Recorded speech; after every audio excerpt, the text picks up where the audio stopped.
case aqui, ó. E é uma coisa que isso você nunca mais vai ver no futebol, mas aconteceu comigo. Eu voltei depois de um período como assessor de empresa do Curitiba, mas como PJ, uma empresa, para organizar a comunicação. Então eu tinha assessor no futebol, mas eu era o gerente da coisa toda. E um determinado jogo no Rio de Janeiro, Curitiba e Flamengo, eu queria ir para o Rio. Eu falei, então deixa que esse jogo eu vou fazer. Então eu que fui com a delegação do Curitiba, só que o técnico do Curitiba era o Dorival Júnior e o técnico do Flamengo era o Caio Júnior, que era cliente da minha empresa. Então a minha empresa estava atendendo o clube e o treinador de dois times que iam se enfrentar em pleno Maracanã. Então eu tinha acesso ao vestiário do Curitiba e ao vestiário do Flamengo. Por isso que eu digo para você, isso não existe. Hoje em dia o cara vai circular nos dois antes do jogo, porque, cara, é aquele lance de informação. É um jogo de xadrez. Mas beleza, fui lá, fiz meu trabalho, o jogo terminou 5-0 pro Flamengo, 4 gols do Obina, o melhor jogo da história do Obina. E eu entro no vestiário do Curitiba, Dorival Júnior tá estatelado lá, né? Parece que levou uma surra, né? 5-0. Daí eu pego a tabela, vejo lá, pô, Curitiba já era o segundo turno, o Curitiba não tinha perdido pra ninguém por mais de 2-0. Daí eu falei, Dorival, o negócio é o seguinte, acidente de percurso, cara, pode ver, nós temos uma defesa sólida, mas hoje não deu certo, é o dia de sorte do Bina. Criei uma narrativa pra amenizar a porra do 5-0. Ele, obrigado. Aí vou no vestiário do Flamengo, Caio Júnior, aí, guri, te ferrei, sabia que eu era coxa branca, né? Te ferrei e tal, brincou comigo. Aí eu falei, cara, é o seguinte, o Curitiba não perdeu pra ninguém por mais de 2-0, valoriza essa vitória. Tu ajudou? Então, na comitiva de empresa dos dois, a narrativa era a mesma. Entendi. O trabalho que eu construí ali na hora, entendeu? Peguei o mesmo gancho. Então é muito disso, cara, é muito de feeling, muito de momento, muito de histórico. Às vezes, já aconteceu de colocar notícia, essa que eu te falei de quando o Caio veio do Catar pro Botafogo, cara, e foi muito evidente, foi um trabalho que eu fui fazendo na imprensa carioca, o que é muito mais tranquilo, muito mais acessível na imprensa carioca do que na imprensa paulista, por exemplo. Ele queria voltar pro Brasil. Ele queria voltar, e o Botafogo precisava de um treinador. Então a gente começou por notícia ali, pá, o negócio casou, sabe? Deu certo. Mas, em geral, também o cara vem... O clube é muito procurado por empresários. O Caio trabalhou muitos anos sem empresário. Até essa época a gente não tinha empresário. Daí, depois de um certo tempo, ele começou a sentir necessidade, tanto que ele, o Marcelo Lipatin virou empresário dele. Ex-jogador, né? É o dono do Hope, né?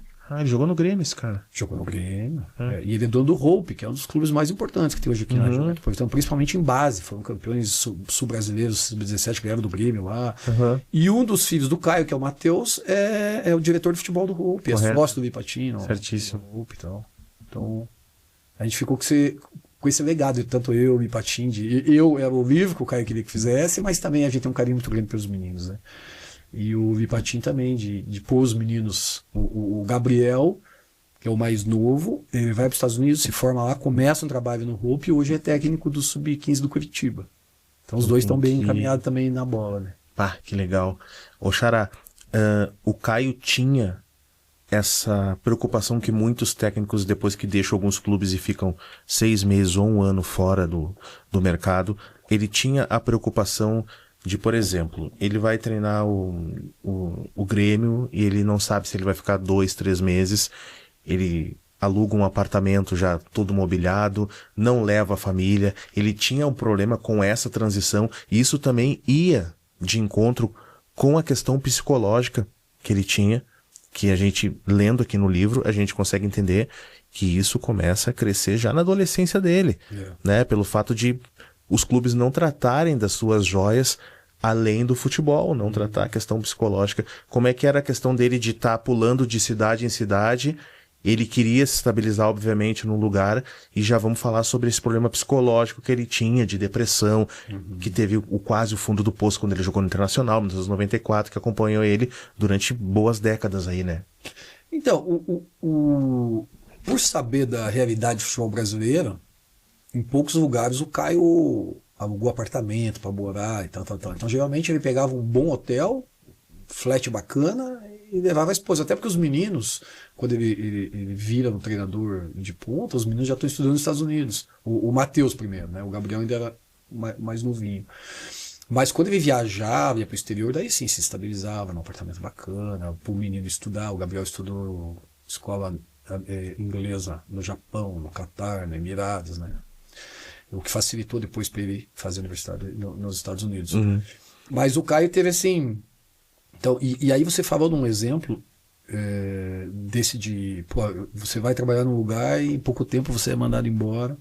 E o Caio tinha uma grande...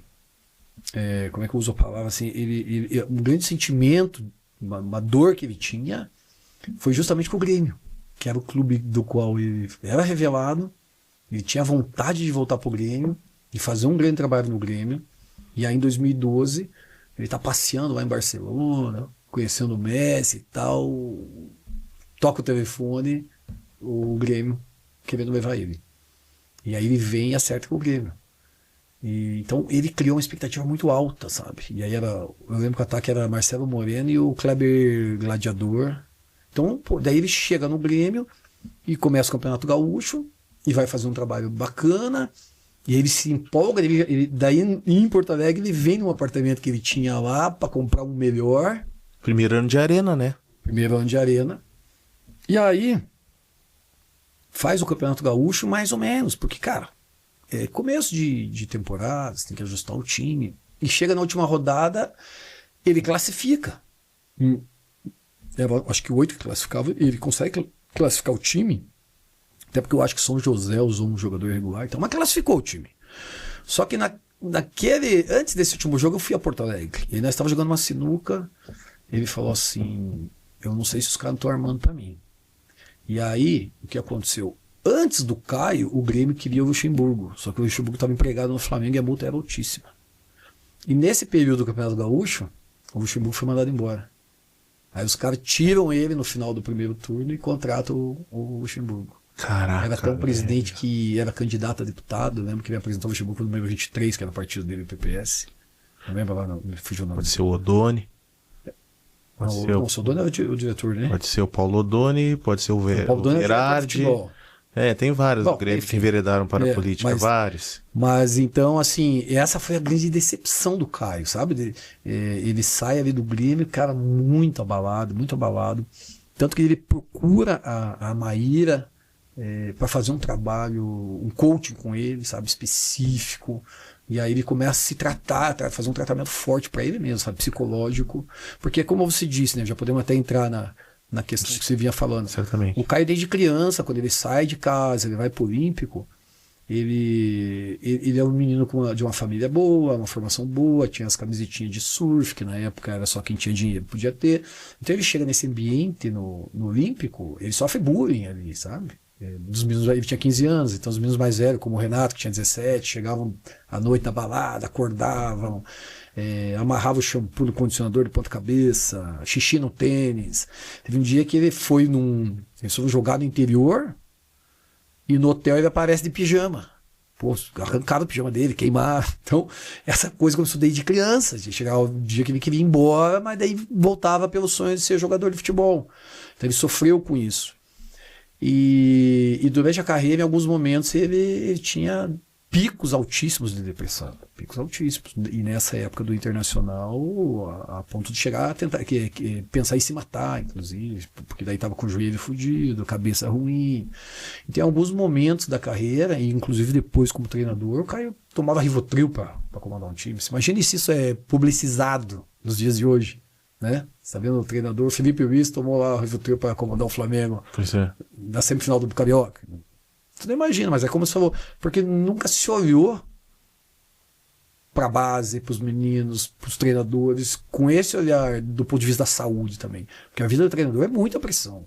É a pressão para preparar o time, é a pressão para o time jogar do jeito que se preparou, é a imprensa, é a diretoria, é a torcida, é o adversário, é uma panela de pressão na vida do treinador. É muito difícil. E aí, então o Caio, depois que ele faz, daí quando ele tem esse problema no Grêmio, ele começa a fazer um trabalho de coach e ele se entender melhor, se preparar melhor e entender assim, porque até então o Caio era o seguinte, ele ganhava um jogo, ele não se sentia feliz pela vitória, ele se sentia aliviado pela derrota. Entendi. O sentimento dele não era o sentimento de satisfação, né? Só de alívio mesmo. Só de alívio. E quando perdia, ele puxava para ele a responsabilidade, toda ela. Como é que era o pós-jogo dele? Digamos que ele perdeu um jogo